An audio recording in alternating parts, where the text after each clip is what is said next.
Hello students. तो हम लोग करने वाले हैं क्लास 10 साइंस फिजिक्स। आज हम लोग स्टार्ट करेंगे chapter number 13 that is magnetic effects of electric current.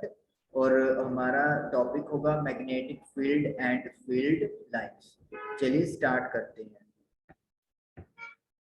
तो ये आपके एनसीईआरटी का चैप्टर ओपन हो गया है, चैप्टर नंबर 13। देखिए क्या है। In the previous chapter on electricity के पिछले चैप्टर में we learn about the heating effect of electric current. हमने इलेक्ट्रिक करंट की हीटिंग इफेक्ट के बारे में पढ़ा या सीखा। What could be other effects of electric current, electric current के और दूसरे इफेक्ट या असर क्या हो सकते हैं। We know that an electric current carrying wire behaves like a magnet। हमें पता है एक ऐसी वायर जिसमें करंट फ्लो कर रहा हो वो एक मैग्नेट की तरह बिहेव करती है। Let us perform the following activity to reinforce it। आइए एक फॉलोइंग एक्टिविटी करते हैं ताकि जो ऊपर स्टेटमेंट दी गई है उसके बारे में और ज्यादा पुष्टि हो सके। चलिए एक्टिविटी 13.1 हमारी स्टार्ट हो रही है। Take a straight thick copper wire, एक सीधी थिक कॉपर वायर ले and place it between the points X and Y in an electric circuit. और इलेक्ट्रिक सर्किट के पॉइंट्स एक्स और वाई के बीच में उसे प्लेस करें जैसा कि फिगर में दिखाया गया है। The wire X Y is kept perpendicular to the plane of paper. जो एक्स वाई वायर है वो आपके प्लेन के पेपर के प्लेन के परपेंडिकुलर, यानी कि जैसे स्क्रीन है तो जो वायर इसके आर पार होना चाहिए। परपेंडिकुलर यानी कि 90 डिग्री का angle. Horizontally place a small compass near to this copper wire. और इस कॉपर वायर के नजदीक एक छोटी कंपास आपने हॉरिजॉन्टली रखनी है। See the position of its needle, और आपने इसकी जो नीडल है उसकी पोजीशन देखनी है। Pass the current through the circuit by inserting the key into the plug. Plug के अंदर की इंसर्ट करके अब आपने सर्किट में से करंट पास करना है। Observe the change in the position of the compass needle. और कंपास नीडल की पोजीशन में क्या चेंज आ रहा है उसे आपने ऑब्जर्व यानी कि देखना है। We see that the needle is deflected। हम लोग क्या देखेंगे, जैसे ही करंट फ्लो करना शुरू करता है जो नीडल है वो अपनी पोजीशन से डिफ्लेक्ट यानी कि हिल जाती है। What does it mean? इसका मतलब क्या है। It means that, इसका मतलब है the electric current through the copper wire has produced a magnetic effect। Copper wire के थ्रू जो करंट पास हुआ है उसने एक मैग्नेटिक इफेक्ट प्रोड्यूस किया है। Thus we can say that electricity and magnetism are linked to each other। तो हम लोग कह सकते हैं कि जो इलेक्ट्रिसिटी और मैग्नेटिज्म है वो एक दूसरे से लिंक्ड यानी कि जुड़े हुए हैं। Then what about the reverse possibility of an electric effect of moving magnet? तो कहता है कि मूविंग मैग्नेट के इलेक्ट्रिक इफेक्ट की रिवर्स पॉसिबिलिटी क्या हो सकती है। मतलब अगर हम लोग यहाँ पर गौर करें कि यहाँ पे तो हमने देखा कि करंट से मैग्नेटिक फील्ड प्रोड्यूस हो रहा है, तो अगर मैग्नेटिक फील्ड मूव करना शुरू कर दे यानी कि मैग्नेट्स, तो फिर उसका क्या कोई इलेक्ट्रिक इफेक्ट होएगा। In this chapter we will study magnetic fields and such electromagnetic effects. इस चैप्टर में हम लोग मैग्नेटिक फील्ड और ऐसे इलेक्ट्रोमैग्नेटिक इफेक्ट्स के बारे में पढ़ेंगे। We shall also study about the electromagnets and electric motors which involve the magnetic effect of electric current। हम लोग इलेक्ट्रोमैग्नेट्स और इलेक्ट्रिक मोटर्स के बारे में भी पढ़ेंगे जिसमें इलेक्ट्रिक करंट का मैग्नेटिक इफेक्ट यूज होता है। एंड इलेक्ट्रिक जनरेटर और इलेक्ट्रिक जनरेटर भी पढ़ेंगे which involve the electric effect of moving magnet, जो कि मूविंग मैग्नेट मैग्नेट के मूव होने पर इलेक्ट्रिक इफेक्ट प्रोड्यूस करती है। चलिए, हंस क्रिश्चियन और यस्टरडे, ये वो साइंटिस्ट हैं जिन्होंने इलेक्ट्रोमैग्नेटिज्म की डिस्कवरी की थी, तो इसलिए आपको उनका कंप्लीट नेम याद होना चाहिए, हंस क्रिश्चियन और यस्टरडे। और 1820 में उनको ये रिलेशन फाइंड आउट हुआ था कि एक जो इलेक्ट्रिक करंट है वो अपने आसपास मैग्नेटिक फील्ड प्रोड्यूस करता है। ये दो चीजें हैं जो आप लोगों को याद रखनी है। Then topic is magnetic field and field lines. We are familiar with the fact that a compass needle gets deflected when brought near a bar magnet. ये आप भली भांति जानते हो कि कंपास नीडल हिल जाती है जब उसको एक बार मैग्नेट के पास ले जाया जाता है। A compass needle is in fact a small bar magnet. एक कंपास की जो नीडल होती है वो एक छोटी बार मैग्नेट होती है। The ends of the compass needle point approximately towards north and south direction. Compass needle के जो एंड्स होते हैं वो approximately south north and south direction की तरफ यू कैन से पॉइंट करते हैं। The end points towards north is called north seeking और north pole. जो एंड नॉर्थ की तरफ पॉइंट करता है उसे नॉर्थ सीकिंग या फिर नॉर्थ पोल हम लोग कहते हैं। The other and that points toward south is called south seeking और साउथ पोल। और जो दूसरा पोल होगा जो साउथ की तरफ होगा उसे हम लोग साउथ सीकिंग या फिर साउथ पोल कहते हैं। Through various activities, we have observed that like poles repel, while unlike poles of magnets attract each other. हमने काफी सारी एक्टिविटीज के थ्रू देखा है कि जो पोल सिमिलर होते हैं जैसे नॉर्थ नॉर्थ या फिर साउथ साउथ वो एक दूसरे को रिपेल करते हैं दूर जाते हैं। while unlike poles of magnets attract each other, लेकिन जो पोल मैग्नेट के अनलाइक होते हैं डिसिमिलर होते हैं जैसे नॉर्थ साउथ हो गया वो आपस में एक दूसरे को अट्रैक्ट करते हैं। एक क्वेश्चन आ रहा है why does a compass needle gets deflected when brought near a bar magnet? एक कंपास की नीडल डिफ्लेक्ट क्यों हो जाती है जब उसे बार मैग्नेट के पास लेकर जाया जाता है? Because compass needle itself a bar magnet या itself a small magnet। जो कंपास नीडल होती है वो खुद भी एक स्मॉल मैग्नेट होती है। So when it is brought near another magnet it deflects due to the force. तो ये एक फोर्स की वजह से डिफ्लेक्ट हो जाती है इसकी नीडल। चलिए activity 13.2 fix a sheet of white paper on a drawing board using some adhesive material. आपने ड्राइंग बोर्ड के ऊपर व्हाइट पेपर की एक शीट फिक्स कर देनी है और कुछ आपने एडहेसिव जो मतलब मटेरियल यूज करना है गोंद वगैरह बोल सकते हो जिससे कि वो चिपक जाए। Place a bar magnet in the centre of it. इसके सेंटर में बार मैग्नेट प्लेस करते हैं। Sprinkle some iron filings uniformly around the bar magnet. Bar magnet के अराउंड कुछ आयरन की फीलिंग्स यानी कि लोहे का चूरा आप लोगों ने उसके अराउंड छिड़कना स्प्रिंकल करना है।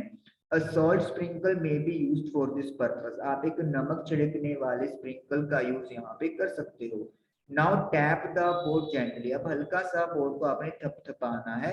What do you observe? आप क्या देखोगे? The iron fillings arrange themselves in a pattern as shown in figure.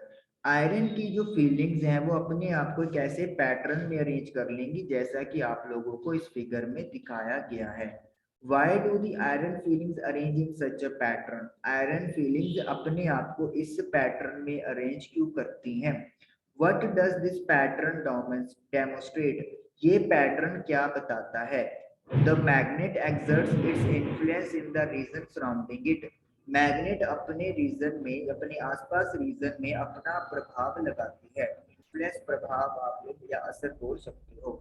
Therefore the iron fillings experience a force। तो क्योंकि हमने एक बार मैग्नेट रखी हुई है तो उसकी वजह से एक मैग्नेटिक फील्ड बना है जिससे आयरन फीलिंग एक्सपीरियंस कर रही है। The force thus exerted makes iron fillings to arrange in a pattern।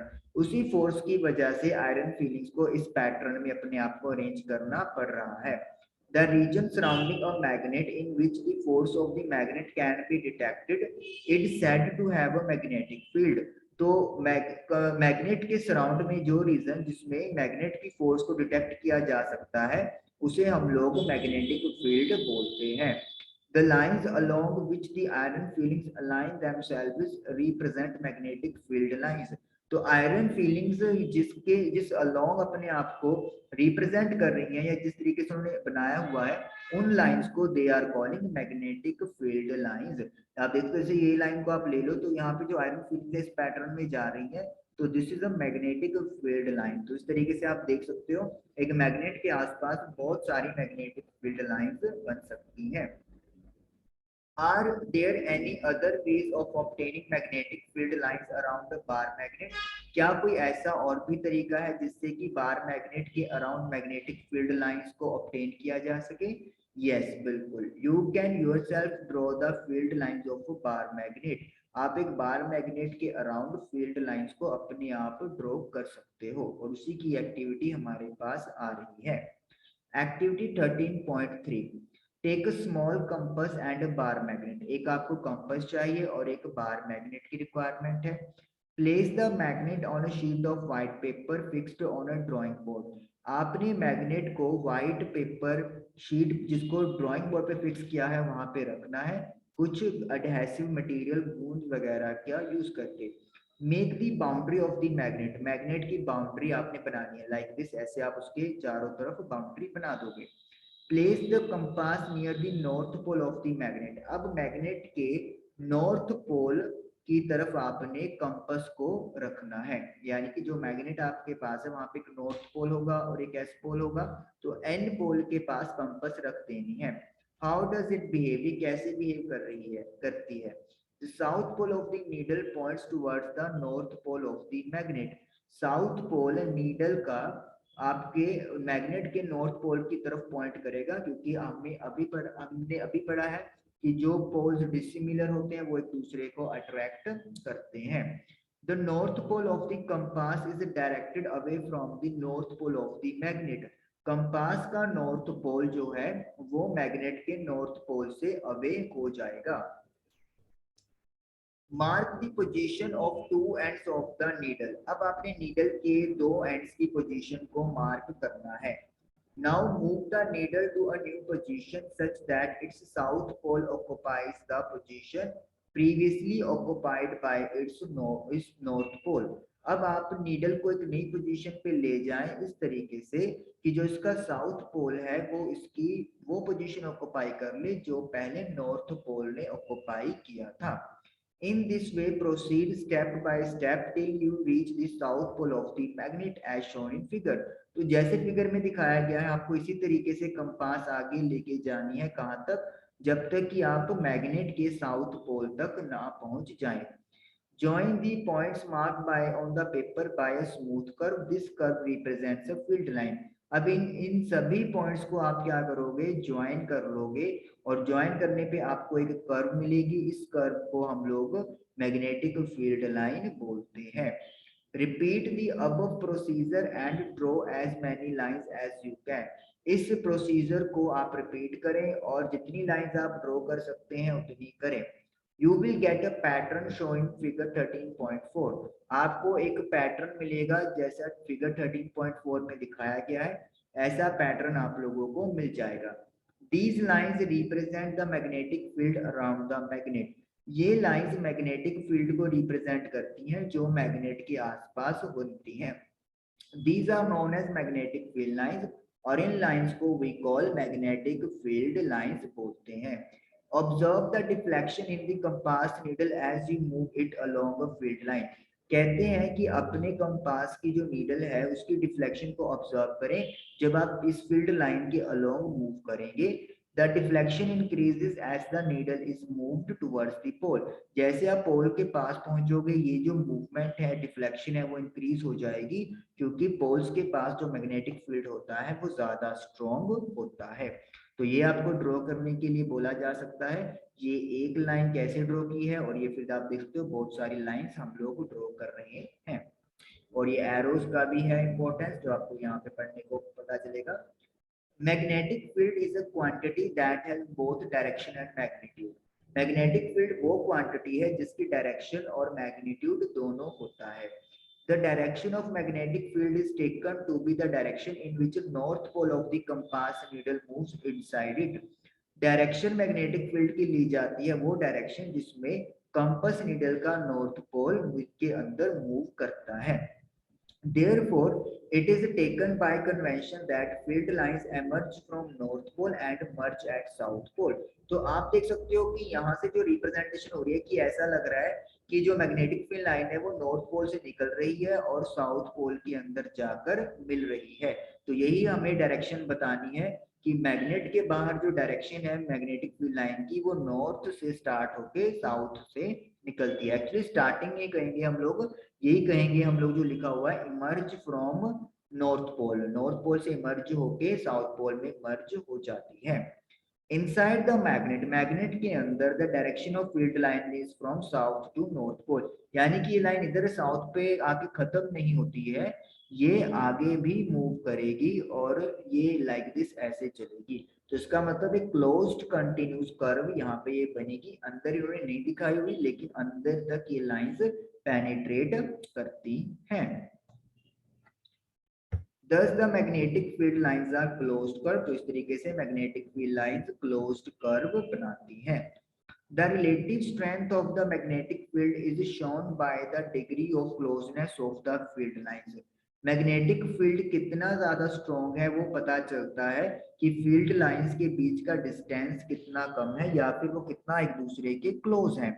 The field is stronger, that is the force acting on the pole of another magnet placed is greater where the field lines are crowded। तो magnetic field वहां पे strong होगा जहां पर magnetic field lines crowded होंगी। तो इसका मतलब क्या है कि अगर आपने दो जगह पर मैग्नेटिक फील्ड लाइंस ड्रॉ की तो जहां पे मैग्नेटिक फील्ड लाइंस के बीच में डिस्टेंस कम होगा वहां पे मैग्नेटिक फील्ड स्ट्रॉन्ग होगा।